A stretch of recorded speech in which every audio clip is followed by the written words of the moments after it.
is accepting the divine will a matter of intense faith? Intense faith, but if you are an escapist, or if you want to run away from a situation, if you want to do what you want to do, if you only do what you like, तो divine will कहीं नहीं आई, वो तो आरंभ भी नहीं हुई, क्योंकि हम पसंद नापसंद के साथ चले गए। ठीक है, और अगर हम पसंद नापसंद के साथ गए तो उसको हम कहते हैं ये डिवाइन विल है, ये तो गलत हो जाएगा। हम अपनी बुद्धि के साथ अगर कर्म करते हैं तो भी गलत हो जाता है। ठीक है, हमारे कर्म हमारे हाथ में है, वो हमने डिवाइन विल के सुपुर्द कर दिए, तो फिर हम वही करेंगे जो शास्त्र कहते हैं। ठीक है, वही डिवाइन विल होगी ना, फिर तब हमारी विल नहीं होती।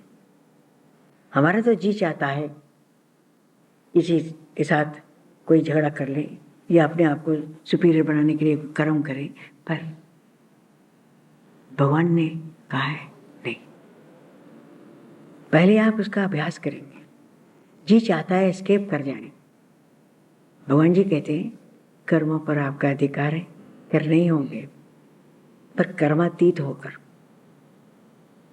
अब वो करने के लिए जब तक नहीं कर सकते तो हम डिवाइन विल में कहाँ फंस गए, कहाँ समझ लिया अपने आप को कि हम डिवाइन हो गए,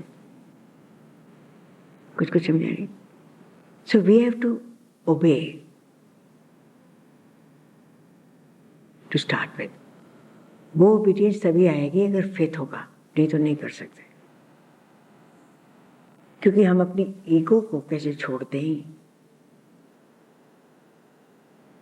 अब समझे, इसलिए पहले उनकी विल को कॉन्शियसली अपने जीवन में उतारो, हर पहलू में। उसका अभ्यास हो जाएगा, आदत कुछ और पड़ जाएगी, जितनी ट्रांसफॉर्मेशन होनी होगी हो जाएगी। उसके बाद जब मैं ही नहीं रहेगा, बाकी डिवाइन विल रह जाएगी। जब तक मैं बड़ा प्रोमिनेंट है तब तक मुश्किल है।